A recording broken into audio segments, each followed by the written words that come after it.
विद्यार्थी मित्रांनो, सह्याद्री ट्युटोरियल्स मध्ये तुमचं स्वागत आहे. जुलै महिना तर संपलेला आहे. सर, मला अभ्यासाला सुरुवात करायची आहे. ऑगस्ट पासून होईल का अभ्यास?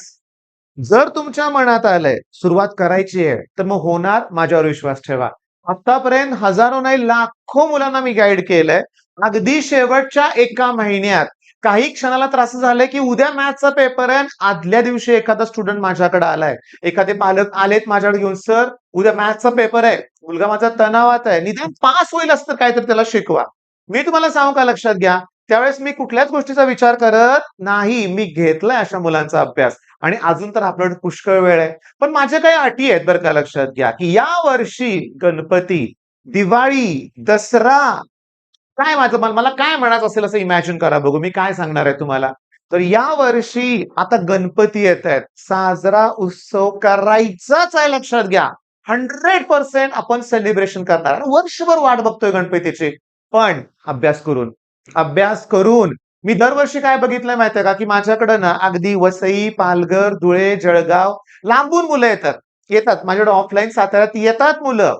आणि लोकल मुलं जी असतात ना, ती काय करतात, सॅटर्डे संडेला सुट्टी एन्जॉय करतात. जवळच गाव आहे म्हणून आपण जातात वगैरे, हॉस्टेलचीच हा, म्हणजे कोरे गावची मुलं आहेत, शनिवारी रविवारी गेली गावाला म्हणूया आपण. पण या लांबच्या मुलांना जमत होतं का? नाही. मग ती मुलं काय करायची, की गणपतीत सुट्टी घ्यायची, 7 दिवस 8 दिवस मी द्यायचो सुट्टी त्यांना. इव्हन मी पूर्ण क्लासला 5-5 6-6 दिवस सुट्टी द्यायचो. यावर्षी नाही. हा, गणपती बसवायचा, ओके, तो सकाळचा वेळ गणपतीचं पूजन वगैरे त्यात जाईल म्हणूया आपण, पण पुन्हा अभ्यास. अगदी विसर्जन संध्याकाळी आहे तर दिवसभर अभ्यास करायचा. दिवाळीत पण तेच ठरलंय आमचं, लक्षात घ्या. म्हणजे काय, की दिवाळीचा पहिला दिवस, ओके, ते फटाकडे वाजवा, फटाकडे सगळे एन्जॉय करा आणि अभ्यासाला या. म्हणजे माझी पहिली कंडिशन काय तुमच्या लक्षात आली? काही मी सारखी सांगणार आहे, बऱ्यापैकी सांगणार आहे, की या वर्षी अभ्यास करून सण साजरे करावे लागणार आहेत. का? डिसेंबर मध्ये आपली एक्झाम येते. कुठे येते? डिसेंबर मध्ये. बर सर, आता सगळ्यात इम्पॉर्टंट मी तुम्हाला एक छोटीशी गंमत सांगतो. फिजिक्सचा अभ्यास करायचा आहे, पहिल्या टॉपिकचा अभ्यास करायचा आहे, रोटेशनल डायनामिक्स. पहिल्यांदा पॅरलल ऍक्सेस थेरम करा, नंतर law of conservation of angular momentum करा, त्याच्यानंतर मोमेंट ऑफ एनर्जीची डेफिनेशन करा. 3च प्रश्न आणि बोर्डचे पेपर काढा. हे प्रश्न किती वेळा रिपीट झालेत ते बघा.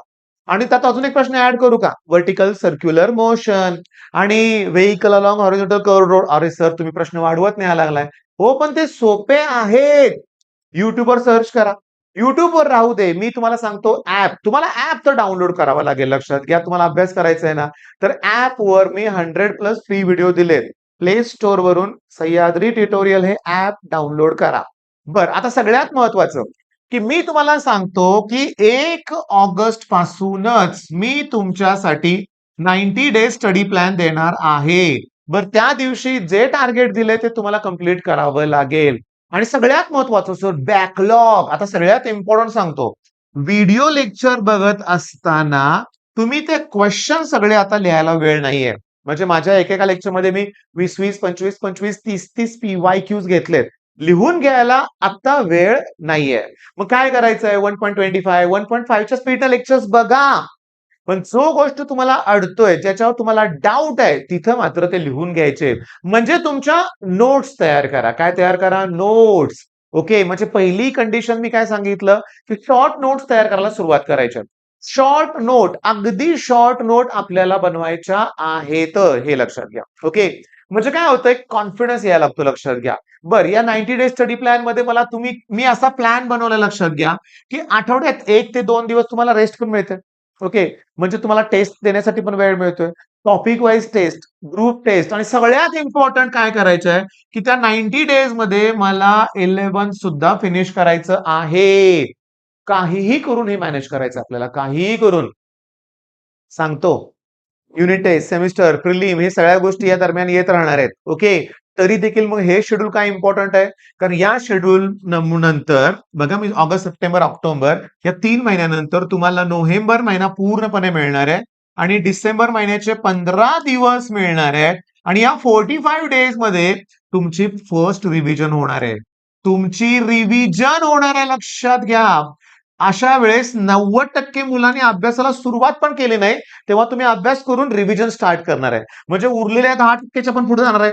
म्हणजे तुमचं पर्सेंटाइल ऑलरेडी आत्ताच 90 क्रॉस करणार आहे. 90 खूप छोटा आकडा आहे रे. 99च क्रॉस करणार आहे. आणि फर्स्ट रिव्हिजन मध्येच तुमच्या फुल लेंथ टेस्ट तुम्ही देणार आहात. आता ही फुल लेंथ टेस्ट म्हणजे काय मी तुम्हाला सांगतो, पूर्ण सिलेबस वरती. आणि माझी एक मोठी कंडिशन असते, की फुल लेंथ टेस्ट देताना जेवढं येतंय तेवढं सॉल्व्ह करायचं. जेवढं येतंय तेवढंच सॉल्व्ह करायचंय, लक्षात घ्या. एक सुद्धा गोळ्या मारायच्या नाहीयेत.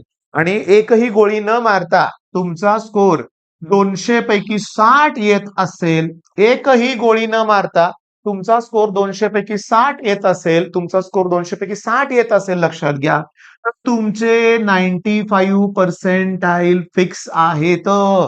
एवढं कमी स्कोरला हो य पण ते 60 मार्क तुमच्या कष्टाचे पाहिजे. तिथे गोळ्या नको आहेत, लक्षात घ्या. काय सांगू का तुम्हाला?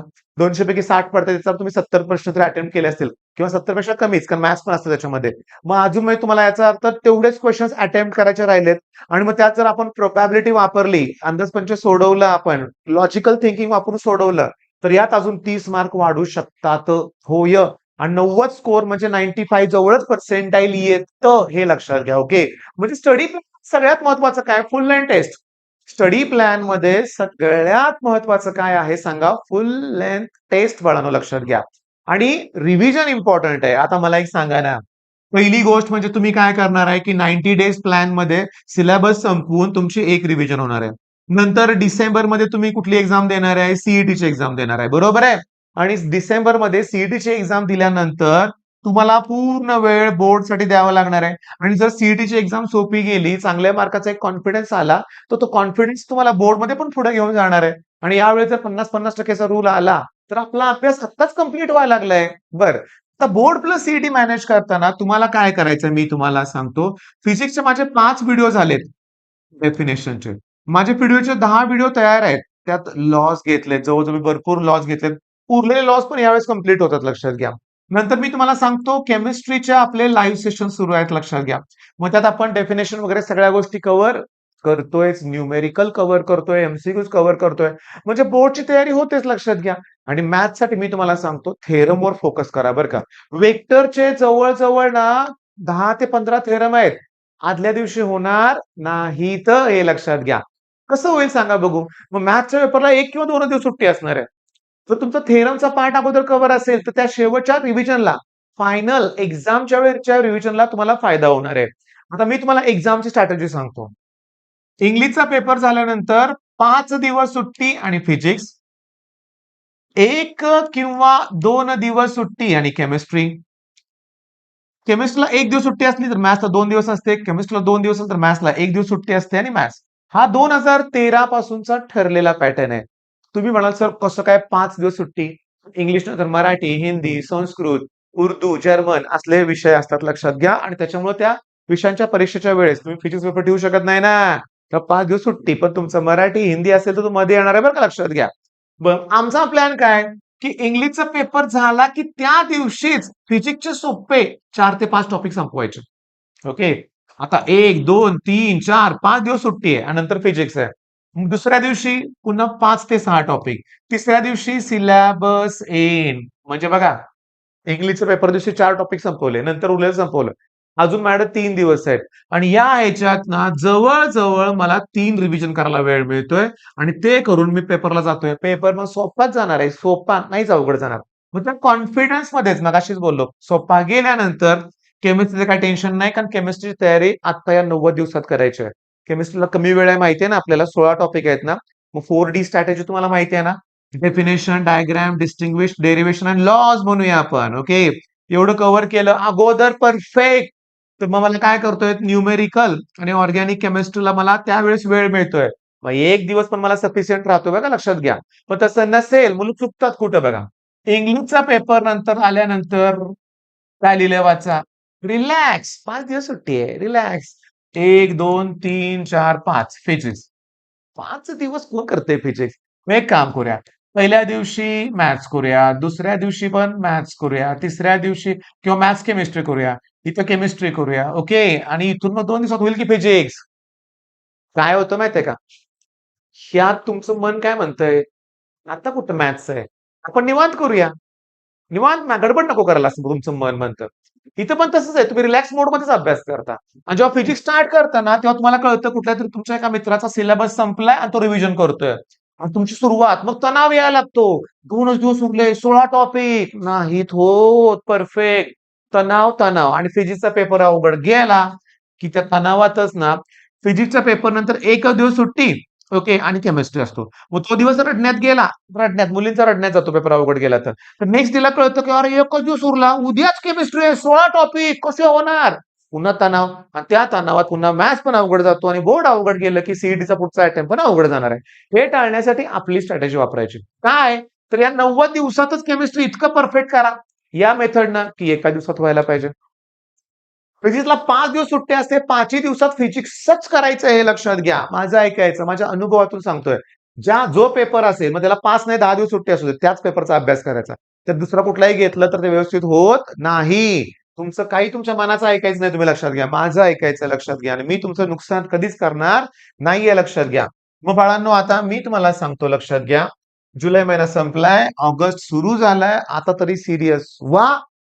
स्ट्रॅटेजी ठरले, अभ्यास करून सेलिब्रेशन असणार आहे. मग तुमचा बर्थडे जरी असला, ओके, घरात कुठलं फंक्शन जरी असलं, तरी अभ्यास थांबवायचा नाही. कारण लाईफचे टर्निंग पॉइंट येणार आहेत पुढचे काही दिवस.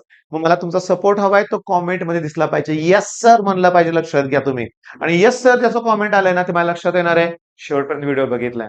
मग बाळांनो, कॉंग्रॅच्युलेशन्स की तुम्ही अभ्यास करायला ठरवलंय. ॲडव्हान्समध्ये कॉंग्रॅच्युलेशन्स, तुमचा रिझल्ट लागणार आहे, बेस्ट लागणार आहे.